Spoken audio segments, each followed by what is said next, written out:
Monsieur le chef du troisième groupe d'opposition. Merci, Monsieur le Président. Joyeux anniversaire au Premier ministre. Ceux que le gouvernement nomme les anges gardiens, nos fiers travailleurs et travailleuses du réseau de la santé, ont peur de dénoncer des situations où la sécurité, la santé ou la vie des bénéficiaires est en jeu. Un exemple de dénonciation sur le site de la FIC, je cite « Bonjour, j'aimerais rester anonyme par peur de représailles de mon employeur.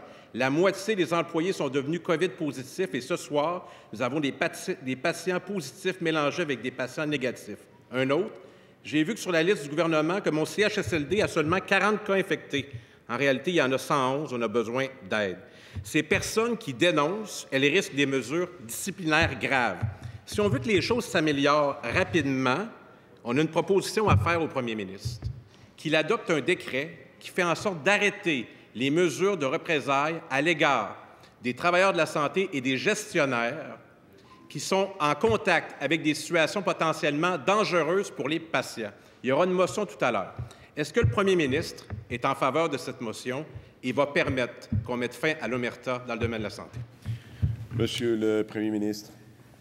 Monsieur le Président, depuis le début de la crise, à chaque fois que j'ai eu des informations, j'ai demandé à mes gens de rendre publiques les informations. Donc, que ce soit dans les CHSLD, que ce soit dans les négociations avec les syndicats qui ont lieu actuellement.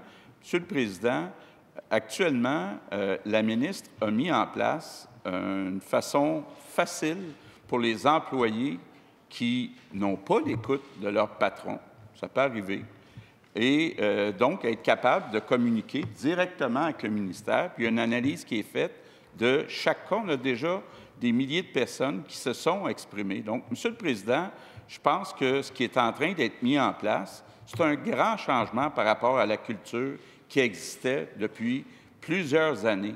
Donc, je pense qu'actuellement, il y a une différence entre garder la confidentialité de certaines informations et s'assurer que ça se rende jusqu'en haut quand il y a un problème, quand il y a un mauvais nombre de décès, quand il y a des conditions qui ne sont pas acceptables.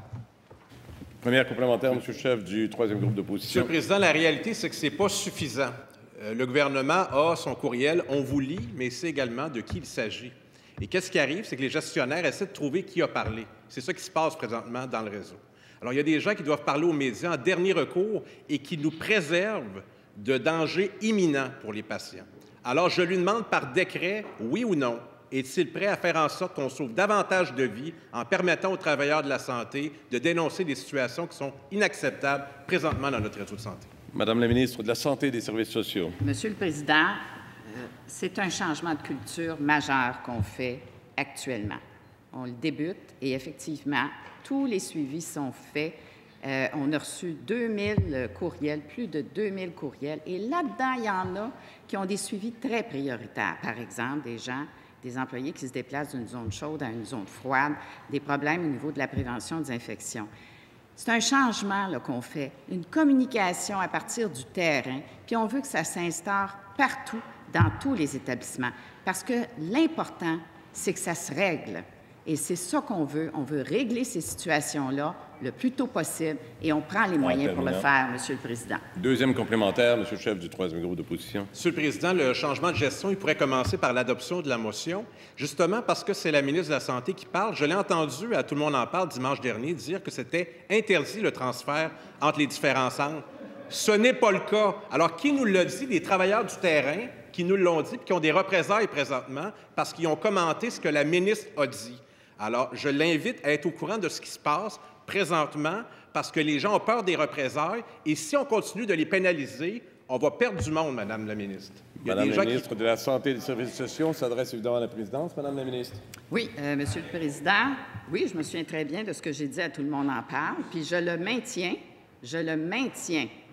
Et on va s'assurer que ça soit appliqué. Et c'est pour ça qu'il faut qu'on ait le contact avec le terrain puis qu'on fasse les suivis avec les PDG. Et, Monsieur le Président, on veut que cette culture-là s'intègre dans notre réseau parce qu'avant, c'était du top-down, complètement. Il n'y avait pas d'informations qui venaient suffisamment du terrain, inégales à travers tous les établissements. C'est ce qu'on va changer, Monsieur le Président.